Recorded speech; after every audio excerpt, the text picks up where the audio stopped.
अच्छा बेटा, इनके बाद एक बात याद रखें कि कार्बन डाइऑक्साइड की ट्रांसपोर्ट 3 तरीकों से होती है, 3 वे से कार्बन डाइऑक्साइड की ट्रांसपोर्ट होती है। सबसे पहले एक ये हुआ, दूसरा ये हुआ और तीसरा ये हुआ।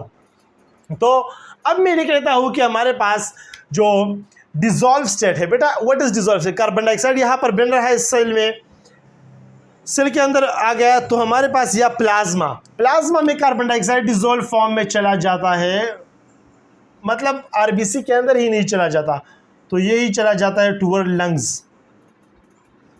तो मतलब यहाँ पर प्लाज्मा के अंदर वाटर मौजूद है तो डिसॉल्व हो जाता है यहाँ पर कार्बन डाइऑक्साइड, और इनके आरबीसी वगैरह से कोई काम नहीं, वो डायरेक्ट इस लिक्विड में ही मूवमेंट करना स्टार्ट कर देता है। अब बेटा जैसे हम देखते हैं ना कि आर्टरी के आसपास के जो हम प्लाज्मा देखते हैं तो उसमें कार्बन डाइऑक्साइड होती है कितनी बेटा, मैंने यहाँ पर कैलकुलेशन लगाई हुई है। आर्टरी के आसपास की कार्बन डाइऑक्साइड हमारे पास होती है 2.7 ml, जबकि वेन के आसपास होती है 2.4 ml कार्बन डाइऑक्साइड। अच्छा बेटा लेसन कि हमारे पास ये 2.7 से लेकर 2.4 ml तक चला गया, क्या मतलब कि हमारे पास जो इस तरफ से ब्लड जा रही थी तो वहाँ रास्ते में कार्बन डाइऑक्साइड की कंसंट्रेशन 2.7 ml था, जब वापस आ रही है through veins toward heart toward lungs, जब लंग्स की तरफ आ रही है ब्लड तो वहाँ पर 2.4 है। तो इसका मतलब क्या हुआ कि बॉडी में हमारे पास प्लाज्मा में कार्बन डाइऑक्साइड कितनी है 2.7, नज़दीक तो हमारे लंग्स और हार्ट की क्या है 2.4। तो बेटा हमारे लंग्स के साथ साथ अगर 2.4 है और सेल टिश्यू के साथ ये है तो क्या मतलब हुआ कि लंग्स पर 2.7 से हम 2.4 माइनस कर देते हैं तो इसका मतलब है लंग्स तक हमारे पास पहुंच चुकी है 0.3 ml कार्बन डाइऑक्साइड। ये बात याद रखिए कि 0.3 ml carbon dioxide is actually taken and carried out by plasma from the tissue to lungs, और ये हमारे पास 7% ऑफ ऑल ट्रांसपोर्ट हो गया। 100 ml के हिसाब से 0.3 हमारे पास क्या है अभी तक ये मौजूद है प्लाज्मा में, मतलब 0.3 ml प्लाज्मा ने कार्बन डाइऑक्साइड ले जाता है 100 ml के हिसाब से। अब लिसन हमारे पास दूसरी वो है, हमारे पास ट्रांसपोर्ट का तरीका है बाइकार्बोनेट। ये तो कार्बोनेट बेटा लेसन ये आरबीसी है, ये वेसल्स है, वेसल्स में प्लाज्मा भी होता है और आरबीसी भी होता है। यही वेसल्स लेके जाते हैं कहाँ पर टूवर्ड लंग्स, समझ गए? प्लाज्मा तो कहीं होता और नहीं पाया जाता ना, तो ये टिश्यू से पास होकर वेसल्स में तो अंदर चले जाते हैं बट आरबीसी के अंदर नहीं आता, तो यही लेकर जाते हैं कहाँ पर टूवर्ड लंग्स, समझ गए ना? तो यही प्लाज्मा चला जाता है लंग्स। तो यहाँ पर 0.3 ml पर 100 ml के हिसाब से पर 100 ml ब्लड के हिसाब से लिया जाता है और ये 7% ऑफ ट्रांसपोर्ट है। अब बाइकार्बोनेट आयंस के जरिए से भी क्या हो जाता है, मूव कर जाते हैं बेटा। Bicarbonate ion not move in RBC, ये भी प्लाज्मा में ही मूवमेंट कर लेता है, ये बात याद रखिए। आरबीसी के अंदर मूवमेंट नहीं कर लेता, बट ये सिर्फ हमारे पास प्योर कार्बन डाइऑक्साइड मूवमेंट कर लेते हैं, और ये हमारे पास बल्कि ये हमारे पास सोडियम के साथ मिलकर NaHCO3 इस फॉर्म में सिर्फ मूवमेंट कर लेते हैं। बाइकार्बोनेट आयन की शक्ल में मूवमेंट कर लेते हैं, ये भी प्लाज्मा में मूवमेंट करते हैं, नॉट इन आरबीसी।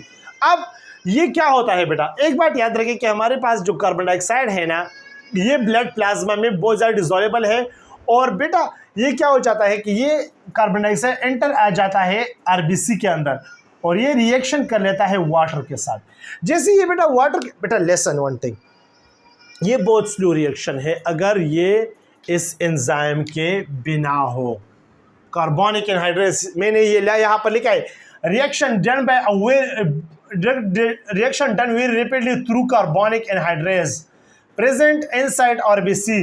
बेटा ये हमारे पास एक्सेलरेट कर लेता है rate of reaction up to 5000 time. बेटा ये बात याद रहे, carbonic anhydrase just increase the rate of the reaction up to 5000 time, otherwise ये बहुत स्लो रिएक्शन है, बट ये कार्बोनिक एनहाइड्रेज इनको 5000 गुना तेज कर लेता है इस रिएक्शन को। अच्छा बेटा ये हमारे पास HCO3 बन गया, ये आपको याद रहनी चाहिए। एडिशनली यहाँ हम कुछ इंफॉर्मेशन देना चाहते हैं कि 2.5 ml carbon dioxide is transported through bicarbonate ion. यहाँ 0.3 था, 0.3 यहाँ 2.5 ml। समझ गए ना बेटा? अच्छा, अब यही H2CO3 जो है ना, ये हमारे पास डिज़ोल्व हो जाता है आरबीसी में। किसमें? HCO3 और हाइड्रोजन में। लेसन, ये अब एसिडिक एनवायरनमेंट बना रहा है, ये बहुत खतरनाक है।